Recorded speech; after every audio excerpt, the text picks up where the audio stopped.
Hi guys, it's Lindsay again. Thanks for checking me out and listening to my channel. And wow, I'm pretty blown away by how many people have actually liked my page. So thank you. Um, Today I was gonna do something different, but tomorrow will be a year since my husband Jeremy passed away. So today isn't that day. Tomorrow is, but today for me seemed more like the day it was last year. It was on a Thursday last year. It was a few days after my birthday. I did the same thing this Thursday as I did this time last year. I saw clients with Dr. Weiss. I was at work. I left around 3. I couldn't figure out why the day felt so icky. I mean, I know the obvious that I was waiting for the upcoming ick. It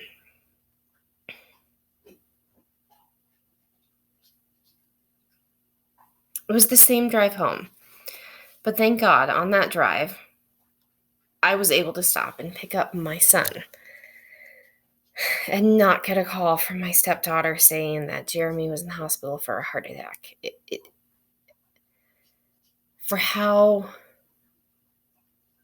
I don't know how to put into words how amazing it is that today felt so much better than this time last year, despite how heartbroken we are and how just devastated. And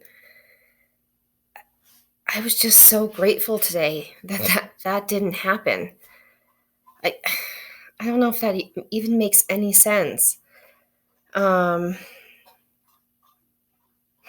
got to pick up Levi. I got to see him run into my arms at daycare today and bring him home, and we got to play and run around. And right now my 2 stepdaughters are visiting and playing up with my brand new grandbaby, who just came very early this morning, by the way.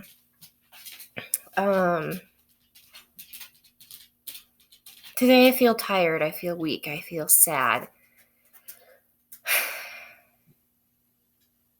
I've gotten plenty of sleep, so I don't understand that piece of it, but my emotions are always under the surface. I know this week's been hard. It's been really hard. The last few weeks have been hard. I've been dreading, and when we make things more in our head than they actually could be, like tomorrow might be a wonderful day for me. I'm going to go see my sweet grandbaby. I'm going to be able to hold her and love her and tell her all about her grandfather, instead of it being this disastrous day that I've had in my head. There's always something more at play, and I know that he had something to do with this. I don't know. This video is so rambling, and I'm sorry. It's not at all what I intended to do tonight.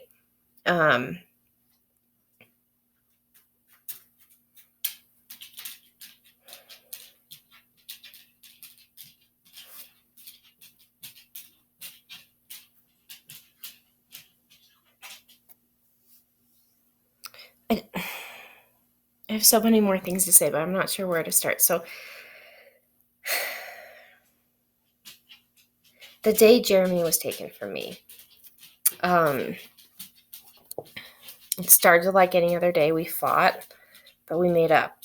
We had argued quite a bit the last month or so before he passed, and it wasn't due to a lack of loving each other. It was frustration over him not feeling well and not being well and being on FMLA and with a baby that was barely a year at that point. And it was just a lot of stuff. And we fought that morning,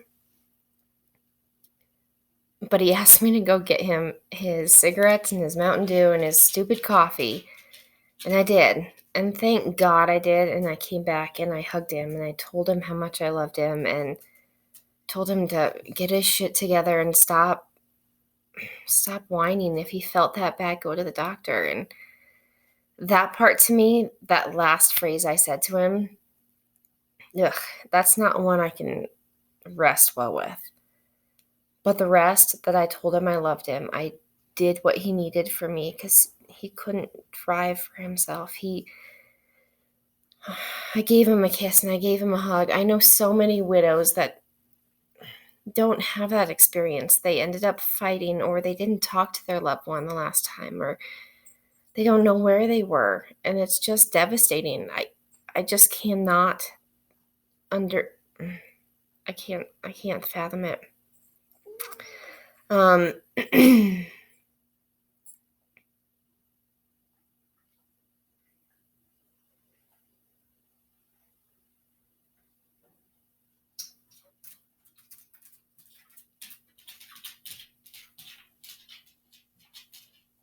I don't know what else I'm trying to say on this.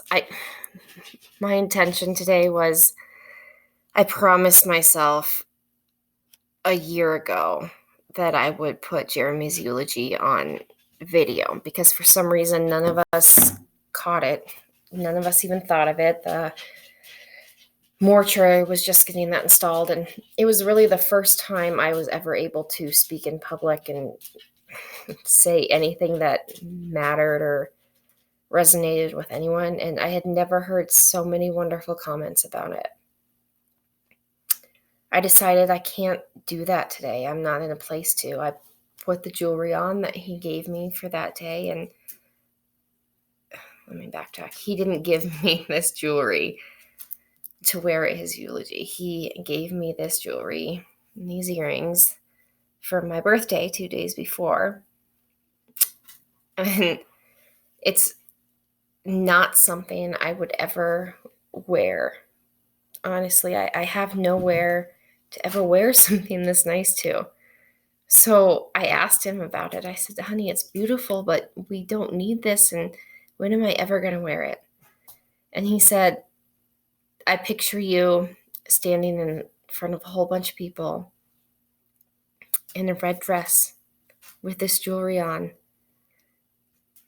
And oh my God, a few days later, when that actually had to happen, my stepdaughter brought that up to me. She said, well, you have to wear the necklace. And I said, what? And it just, of course, that's all I needed. And tears broke down again. I didn't wear a red dress. I wore a black one, but it did show a little more cleavage than I'd like, but that was also for him. So it's just,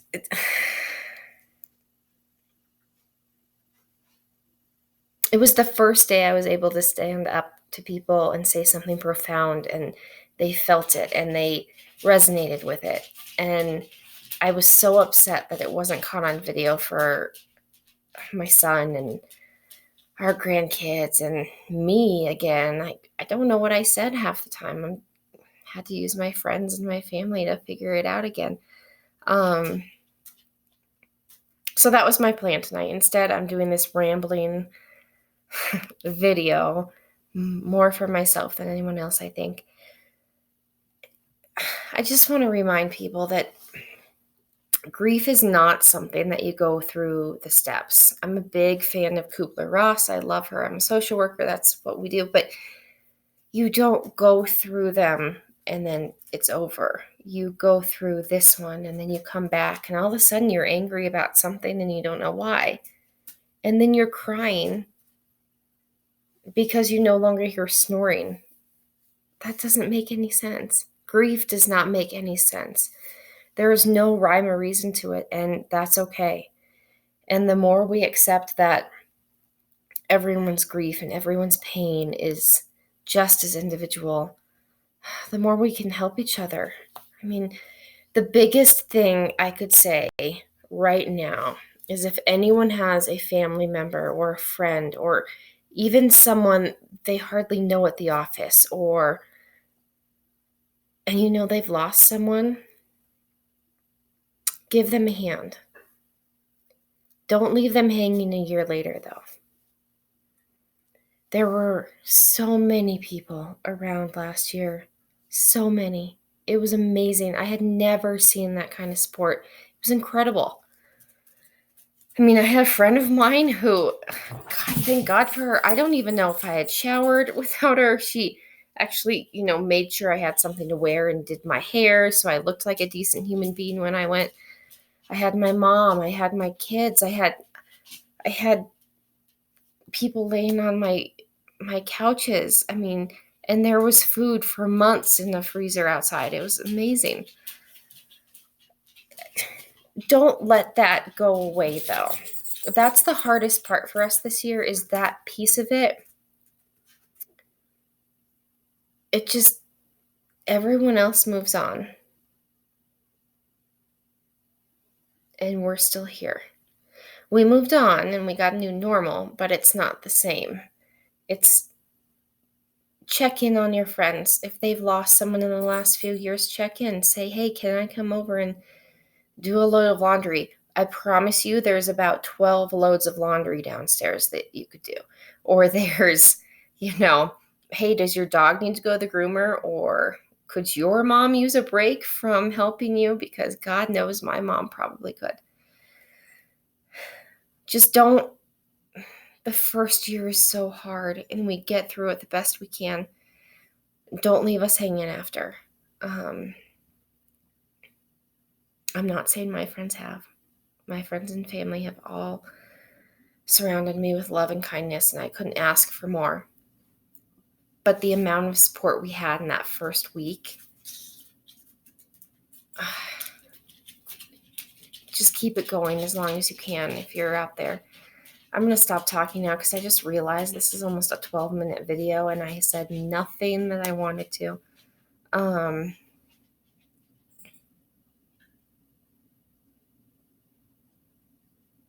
I love and miss Jeremy so much.